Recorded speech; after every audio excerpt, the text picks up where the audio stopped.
Hello. Hello. हां नमस्कार. हा नमस्कार. लग्नाचं कोण आहे तुमचं? मी ननंद आहे. हां ननंद आहे माझी. तुमची नणंद आहे. हां आणि कुठे राहता तुम्ही? अंबरनाथ वेस्टला. अंबरनाथ. अंबरनाथ कुठे आलं? ठाणे जिल्ह्यामध्ये कल्याणच्या पुढे. ठाणे कल्याणच्या पुढे. ओके. बरं. कुठल्या जातीमध्ये आहात? आम्ही SC बुद्धिस्ट. बुद्धिस्टमध्ये. आणि काय काय झालं होतं मुलीचं? नाही तिचं म्हणजे ओळखीतलाच आमचा मुलगा होता, पण इंटरकास्ट लग्न झालं होतं. तो मराठा समाजाचा होता. हां हां हां. ते झालं म्हणजे त्याला तर डिसेंबरमध्ये 3 वर्ष होती. डिसेंबरमध्ये त्याचं पण पहिलं लग्न झालं होतं. पण ते का त्याचं काही प्रॉब्लेम झाला म्हणून त्याची बायको सोडून गेली होती. हां आणि हां आमच्या ओळखीतला मुलगा होता तो, हां म्हणून हां आम्ही पण तयार झालो. पण त्यांनी लग्नाच्या वेळेस आई वडिलांना इन्व्हॉल्व वगैरे करून घेतलं नाही त्याने. हां हां हां. आणि स्वतःच्या त्याच्यात तुला करायचं म्हणून लग्न. तो मुलगा आमच्या परिचयाचा असल्यामुळे आम्ही म्हटलं ठीक आहे चला, त्याचा पण असा प्रॉब्लेम आहे तर बरोबर. होऊन जाईल. तो एकटाच राहत होता भाड्याने. त्याचा पण त्याचे म्हणजे मुलीचा प्रॉब्लेम होता का? नाही नाही, मुलीचा प्रॉब्लेम होता. ऍक्च्युली याचाच प्रॉब्लेम आहे. आम्हाला ते नंतर माहित पडलं. प्रॉब्लेम म्हणजे तो काय व्यवस्थित वागत नव्हता आई वडिलांशी वगैरे. हां मुलीचं पहिलं लग्न झालं होतं? नाही नाही, मुलीचं आमच्या लग्न नव्हतं झालं. हां मग. पहिलंच लग्न तिचं झालं. मुलाचं झालं होतं पहिलं. हां मुलाचं पहिलं झालं होतं. हां हा, मुलाचं ऑलरेडी पहिलं झालं होतं. तर त्याची मिसेस त्याला सोडून गेली. ते काय रिझन होतं ते काय माहिती नाही आम्हाला डिटेल जास्त. हां हां हां आमच्या मुलीचं लग्न नव्हतं झालं, पहिलंच लग्न. पण मुलगा परिचयाचा असल्यामुळे बोलले हां जाऊ दे, तो सेपरेट राहतोय. आणि तो ड्रायव्हर होता, म्हणजे स्वतःच्या व्हॅन वगैरे गाड्या आणि बाहेर लोकांना न्यायला टुरिस्ट असलं तर त्याचं काम करत होता. बरं बरं बरं बरं. ठीक मुलगा आहे. दिसायला वगैरे छान होता, काही प्रॉब्लेम नव्हता. हां लग्न झाल्यानंतर तो एक 5-6 महिने व्यवस्थित वागला. हां आणि नंतर मग तो घराच्या बाहेरच जास्ती राहायला लागला. हां हां हां. घरात असं त्याचं काही लक्ष नव्हतं. आणि मग घ मुलगी आमची जॉबला होती. घरात त्या म्हणजे आल्या. घरात म्हणजे आई वडिलांसोबत राहत होते का हे लोक? नाही नाही, पहिला तो सेपरेट राहत होता. तो हां सेपरेटच होता. म्हणजे आई वडील त्याचे तिथून लांब होते. लांब म्हणजे बदलापूरमध्येच, पण हां लांब राहत होते. हां हां आणि लग्न झाल्यावर एक 2-4 महिन्यांनी परत तो आई वडिलांसोबत राहायला लागला. हां. मग पण ही. जेव्हा हे दोघे राहत होते तेव्हा तो म्हणजे घरी असं जास्त लक्ष नव्हतं त्याचं. तो हां बाहेर बाहेरच होता. हां हां हां. बरं. आणि आता मुलगी किती मधली आहे? 1900 किती? 84. 84 म्हणजे पूर्ण जन्मतारीख माहिती आहे? 18-10-84. 18/10/84. बरं. आणि काय शिकली आहे? तिचं 12वी झाली आणि ती इम्पोर्ट एक्सपोर्ट डॉक्युमेंटेशन वगैरे असतं ना, हां हां. विक्रोळीला एका कंपनीमध्ये प्रायव्हेट जॉब करते. होय काय? बरं. आणि पगार वगैरे आहे? आहे बऱ्यापैकी 10-15 हजार तिचं ती कमवते. होय ना. बरं. आणि म्हणजे 15 पर्यंत आहे तिला. तिला मुलं वगैरे किती आहेत? नाही नाही, मुलं वगैरे काहीच नाही झालं. होय काय? हां हां हां. मुलं वगैरे काहीच नाही. ते म्हणजे 1 वर्षाच्या आतच तो सगळा प्रॉब्लेम झाला. तो मुलगा व्यवस्थित वागत नव्हता, घरात लक्ष नव्हतं. आणि मग हिच्याकडून सगळा पेमेंट घ्यायचा. आणि ही सगळं म्हणजे घरात करत होती. जेव्हा आई वडिलांसोबत राहायला तो गेला तेव्हा आई वडिला म्हणजे तो आधी सगळं सकाळी करून वगैरे जॉबला जायची. हां. आणि हा जेव्हा घरी असायचा, मोस्टली तो बाहेरच असायचा कारण गाडीवर असायचा तो. बरोबर पण बरं. जेव्हा घरी असायचा तेव्हा तिच्याबरोबर तो टाइम वगैरे स्पेंड करत नव्हता, किंवा बाकीचं असं त्याचा काही रस दाखवतच नव्हता, इंटरेस्ट दाखवत नव्हता की बाबा चला आपण संसार करतोय किंवा बरोबर असं काही त्याला म्हणजे त्याला अटॅचमेंटच नव्हतं. बरोबर आणि बरोबर. त्याचं फक्त एकच मत होतं की फक्त आई वडिलांचं करायचं आणि घरातलं करायचं. अरे पण तू नवरा म्हणून तिच्या काही अपेक्षा असेल किंवा काय त्याच्यामध्ये टाइम स्पेंड करणं, किंवा असं नवीन लग्न झालेले जसं जोडपे ज्या पद्धतीने राहतात तसं त्याला असं काही त्याने बरं. स्वतःहून त्याच्या बाजूने दाखवलं नाही. म्हणून ती मुलगी वैतागली. म्हणजे त्याला पगार पण सगळा द्यायचा आणि हां. तो स्वतःच जे काय होतं तो काय दाखवतच नव्हता तो. आणि किंवा असं बरं. सांगत पण नव्हता, किंवा तिच्याशी कधी असं बोलला पण नाही तो क्लोजली की बाबा हा असं असं आहे काही. हं, हं, हं, हं, हं. ते थोडं प्रॉब्लेम झाला आणि मग 7-8 महिन्यातच मग ती बोलली मला नाही राहायचं हिच्या बरोबर. कारण हा स्वतःच्या बाजूने असं काय करतच नाही, नुसतं माझा पगार घेतोय आणि घरात पण त्यांच्या प्रॉब्लेम म्हणजे असं मंथली रेशन नाही भरायचे, 10,000 रुपयाचं आणून खायचं वगैरे, खूप बरं. चिकट वृत्तीचा होता म्हणजे तो. असं सगळं हिच्याच ठीक. पगारातून भागवायचं, स्वतःचं असं काही तो पैसे खर्च करायचा नाही. बरोबर, ठीक आहे. मुलीचे आई वडील काय करतात? माझे सासरे रिटायर्ड आहेत, ते घरीच असतात आणि आई हाऊसवाईफ. काय करायचे वडील मुलीचे? ते इथे अंबरनाथच कंपनी होती ना, DMC म्हणून, तर ती कंपनी मला वाटतं 2008 साली बंद झाली. बरं. ही किती भावंड आहेत? दोघे माझे मिस्टर आणि ती. हे आणि छोटा भाऊ होता त्यांचा, पण तो एक्सपायर झाला. छोटा भाऊ एक्सपायर झाला. बरं. म्हणजे लहान असतानाच की? नाही, तो 29 वर्षाचा होता. होय का? त्याचं लग्न झालं होतं? नाही, लग्न नव्हतं. हां. ठीक आहे, चालेल. आणि तुम्ही मूळ कुठले? तासगाव, सांगली भागात. सांगलीमधले. ओके. बरं. आणि आता तुम्ही अंबरनाथला राहता? ठीक आहे. ही मुलगी तुमच्याकडेच असते ना आता? आता आमच्या बरोबरच राहते. बरं. अपेक्षा काय तिच्या, म्हणजे काय, कसं हवं? आता खरं सांगू का, तिचं पहिलं असं झाल्यामुळे ती थोडीशी म्हणजे डिस्ट्रॅक्ट झालेली आहे, पण तरी सुद्धा आमच्या नॉमिनल म्हणजे बेसिक अपेक्षा, जास्ती काय नाही. आता मुलगी 12वी झाली म्हणजे जास्त एज्युकेटेड पण नाही पाहिजे मुलगा, ते अंडर ग्रॅज्युएट असलं तरी तर आमची हरकत नाही, पण व्यवस्थित असावा, जॉब असावा, स्वतःचं घर असावं, असं बाकी काहीच नाही. आणि मेन म्हणजे निर्व्यसनी असावा. निर्व्यसनी आता कोण नसतात. पण त्यातल्या ते त्यात तुम्ही म्हणजे जरी व्यसन असलं समजा कमी जास्त, तरी सुद्धा माणसाने जॉब करून व्यवस्थित असावं, असं स्वतःचं घर सांभाळणारा. बाकी काही आमच्या जास्त अपेक्षा. बरं. सेकंड मॅरेज चालेल? माझं सेकंड मॅरेज आहे, दुसरं का ऑप्शन नाही. बरं. आणि त्याला मुलं असेल तर? नाही, मुलंवाले नकोय. आम्ही मुलंवाले म्हणजे बघतोच आहे आम्ही दुसऱ्या ठिकाणी, पण मुलंवाल्यांची इच्छा नाहीये, मुलंवाला नकोय. बरं, ठीक आहे, चालेल. आणि आम्ही तुमच्याकडेच नाही, दुसऱ्या ठिकाणी पण आमचे प्रयत्न चालले. कळलं. हां, बरं, ठीक आहे, चालेल. आणि तुम्ही आमचे व्हिडिओ केव्हापासून बघताय?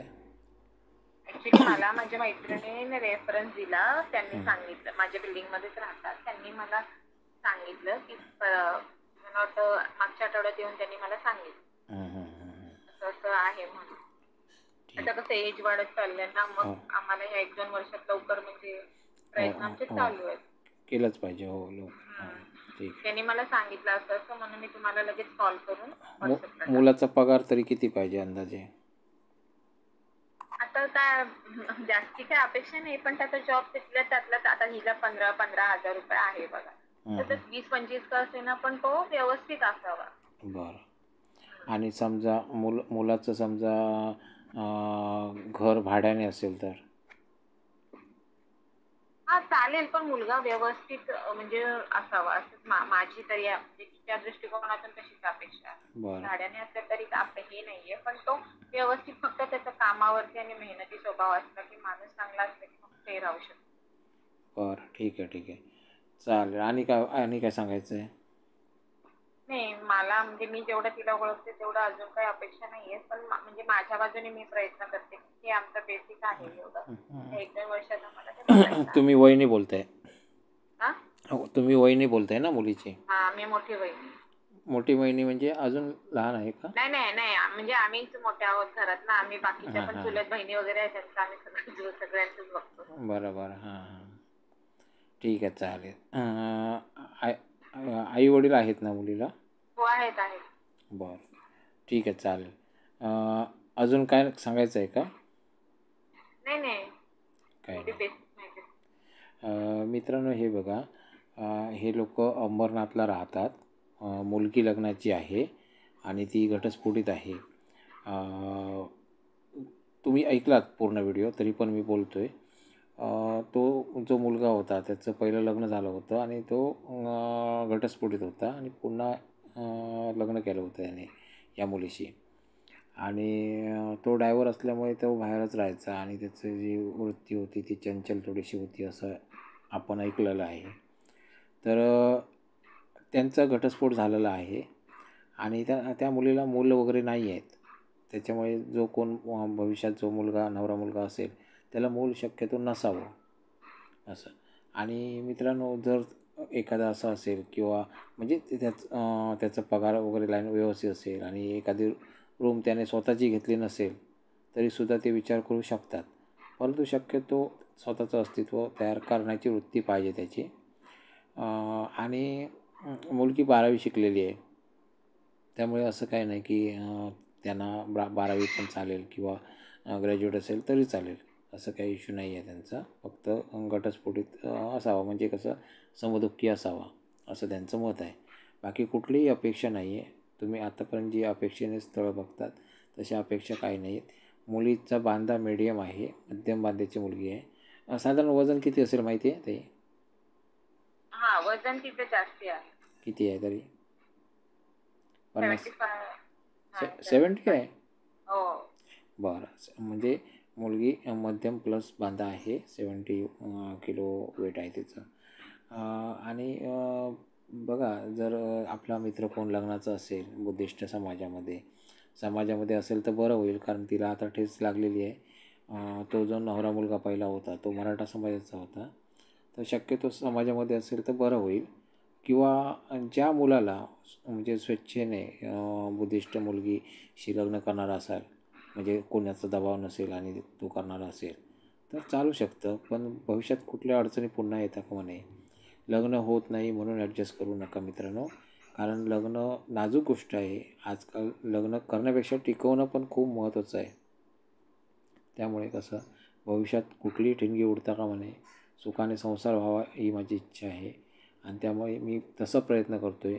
आणि कुणावर लादलं जाऊ नये म्हणून मी स्वतः तुम्हाला चर्चेला वाव देत आहे इथे. कारण बरेच मॅट्रिमोनी काय करतात, स्वतः मध्यस्थी करण्याचा प्रयत्न करतात आणि स्वतः प्लस आहे असं दाखवतात. तो प्रकार इथे केला जात नाही. इथे जे काय करतो आहे मी ते रेकॉर्डिंग स्वरूपात असतं. समोरच्या व्यक्तीचं जे काय बोलणं आहे ते डायरेक्ट तुमच्यापर्यंत पोचवलं जातं. कुठलीही त्याला मीठ मसाला लावणं हा प्रकार नाही आहे. कुठलीही अतिशयोक्ती आम्ही करत नाही, हे लक्षात घ्या. त्यामुळे जे काय खरं आहे आणि म्हणजे वास्तविक स्थळ आहे ते तुम्हाला समोर ठेवलं जातं. हा प्रकार आम्ही करतो आहे. त्यामुळे कुठेही भविष्यात घटस्फोट होऊ नये किंवा याची काळजी आम्ही घेतो आहे, पुरेपूर काळजी घेतो आहे. आणि कुठलं फ्रॉड स्थळ म्हणजे आम्ही शो करत नाही. जे काय आहे ते खरं आम्ही सांगत असतो. तर त्यामुळे इतर ज्या लोकांना आमच्याबद्दल उत्सुकता असेल की या स्थळाबद्दल तुम्हाला काय जाणून घ्यायचं असेल तर त्यांना डायरेक्ट मेसेज करा व्हिडिओच्या खालती. हा जो व्हिडिओ आता चालू आहे हा ऑडिओ आहे, त्या ऑडिओच्या खालती तुम्ही मेसेज करू शकता त्यांना, म्हणजे जेणेकरून कसं त्यांना मेसेज मिळेल. मित्रांनो, तुम्ही म्हणाल मी मुलीचे नंबर शेअर केला पाहिजे, तर मुलीचा नंबर मी शेअर करू शकत नाही. त्याचं कारण सांगतो. कारण एक विचार करू शकता तुम्ही, ती मुलगी समजा तुमच्या घरातली असेल तर सुद्धा काय अडचणी येतील याचा विचार तुम्ही करू शकता. कारण आज महाराष्ट्रामध्ये बरीच लग्न जुळत नाही आहेत, फसवाफसवीचे धंदे चालले आहेत. तर त्यामुळे मुलं वैतागलेली आहेत. तर त्यामुळे मुलं काय करतात, कुठलीही मुलगी असू दे ती प्रोफाईल बघत नाही, डायरेक्ट मेसेज करतात किंवा डायरेक्ट कॉल करतात, असे प्रकार होतात. तर ती सुरक्षितता म्हणून आम्ही काय करतो आहे की मुलींना सांगतो की तुम्ही व्हिडिओ बघत राहा, तुम्ही आम्हाला फॉलो करत राहा. तुम्हाला जोपर्यंत चांगला जीवनसाथी दिसत नाही तोपर्यंत तुम्ही फॉलो करा. आणि एखादं स्थळ चांगलं दिसेल तर त्याला डायरेक्ट तुम्ही कॉल करून चौकशी करा. असं ही आमची संकल्पना आहे, असं आम्ही काम करतो. तर मित्रांनो, तुम्हाला काम आमचं आवडत असेल तर तुम्ही शेअर करू शकता व्हिडिओ. कुठलाही व्हिडिओ शेअर करा, असं काही नाही. जो व्हिडिओ आवडतो तो शेअर करा, म्हणजे जेणेकरून कसं होतं तुम्ही त्याला दाद जर दिलात, जर व्यवस्थित तुम्ही दाद दिलात तर एखाद्याचं लग्न पण जुळू शकतं. यासाठी तुम्ही दाद द्या त्याला. आणि जर ही मुलगी कोणाच्या वयात बसते, घटस्फोटित असेल एखादा आणि त्याच्या वयात बसते आणि त्याला बुद्धिस्ट समाजाची मूलबाळ नसलेली मुलगी, मूलबाळ होऊ शकणारी मुलगी जर चालत असेल तर ते त्यांनी डायरेक्ट खालती मेसेज लिहायचा आहे, म्हणजे ते लोक तुमच्याशी संपर्क साधू शकतात. आता मित्रांनो, तुम्हाला सगळ्यात महत्त्वाचं सांगतो, मेसेज लिहायचा म्हणजे हाय हॅलो नाही. मला प्रचंड राग होतो ह्या गोष्टीचा. तुम्ही इथे तुमची ती गर्लफ्रेंड नाही आहे हे लक्षात ठेवा.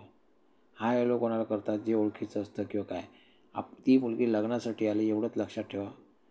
तर तुम्ही काय करायचं आहे, तुमचा जो बायोडा आहे थोडक्यात मांडायचा आहे खालती मेसेजमध्ये थोडक्यात तुमची माहिती लिहा आणि तुमचा फोन नंबर लिहा. तुम्ही म्हणाल फक्त फोन नंबर लिहितो, तर तसं चालणार नाही. तर तसं ते जे चुकीचे लोक असतात ते त्यांना कॉल करू शकतात. तर असं फोन नंबरवर कोणाला कॉल करत नाही. तर तुम्ही काय करा, तुमचं थोडक्यात बायोडा म्हणजे जे काय आता हे कसं लिहिलं आहे डिस्प्लेवरती दिसतंय तसं तुमचं थोडक्यात बायोडा लिहा आणि खालती तुमचा फोन नंबर लिहा. म्हणजे ते लोक तुम्हाला कॉल करू शकतात. सगळ्यात महत्त्वाचं पुन्हा एकदा सांगतोय, ज्यांना बुद्धिस्ट मुलगी चालते, ज्यांना घटस्फोटित मुलगी चालते त्यानेच मेसेज करा कृपया. त्या मुलीला ठेच लागलेली आहे आणि याच गोष्टीमुळे कसं चुकीचं आकर्षण होऊ नये एवढंच. बाकी माझे व्हिडिओ चांगल्यासाठी आहेत, कारण लग्न करा लवकरात लवकर आणि सुखी संसार करण्याच्या दृष्टीनं मी प्रयत्न करतो आहे. कोणाला काम माझं आवडतं ते शेअर करण्याचा प्रयत्न करा. धन्यवाद. अजून काही ताई सांगायचं आहे? नाही. तुमचा नंबर शो करायचा आहे तुम्हाला? नाही नको. बरं. हे बघा मित्रांनो, ऐकलात ना, त्यांना नंबर आपला शो करायचा नाही आहे. हे मी माझ्या मनाने हे करत नाही आहे. जे समोरच्याची मागणी आहे तसंच मी करतो आहे. मी कुठेही कोणाचा फसवणुकीचे प्रकार मी करत नाही आहे, कोणाला लपवून ठेवत नाही. ताई तुम्हाला माहिती आहे काय करायचं आहे तुम्हाला? हा जो व्हिडिओ हा जो व्हिडिओ आहे, व्हिडिओच्या खालती तुम्हाला जर मेसेज कोणाचे आले तर मध्ये चेक करायचे आहेत तुम्हाला. म्हणजे त्यांना डायरेक्ट तुम्ही कॉल करू शकता जर कोणाचे मेसेज आले असतील तर. कळलं ना? कारण कसं तुमची मुलीची बाजू आहे, उगाच तुमचा नंबर शो केला तर पूर्ण महाराष्ट्र खाली पडलं आहे आणि ते उगाच त्रास देत राहणार. यासाठी आम्ही मेसेज सिस्टीम ही चालू ठेवलेली आहे. किंवा तुम्हाला जर फोन नंबर शो करायचा असेल तर तसंही करू शकतो. त्याला जॉईन आम्हाला आमची कोणतीही माहिती डिस्प्ले नाही करायची. बरं. नंबर वगैरे हां, तर ते शो पण करता येतं. त्याला मग जॉईनिंग बटन लावणार असं. जॉईनिंग बटन लावल्यानंतर काय होतं, व्हिडिओवरती क्लिक केल्यानंतर व्हिडिओ गायब होतो. गायब झाल्यानंतर जर त्याने पेमेंट केलं तरच तो व्हिडिओ दिसतो. आता हा व्हिडिओ डायरेक्ट ओपनमध्ये आहे. हा व्हिडिओ डायरेक्ट दिसणार, कारण इथे काहीच फ्रॉड होऊ शकत नाही, कारण मेसेज सिस्टीम आहे इथे. आणि जर फोन नंबर जर शो करायचा असेल तर तो जॉईनिंग बटन असणार. म्हणजे फोन नंबर कोणालाही दिसणार नाही. तो कोणाला दिसणार, जे लोक पेमेंट करणार त्यांनाच दिसणार तो. म्हणजे मुलगा जर वेल सेटल आहे हे आपल्याला कळणार.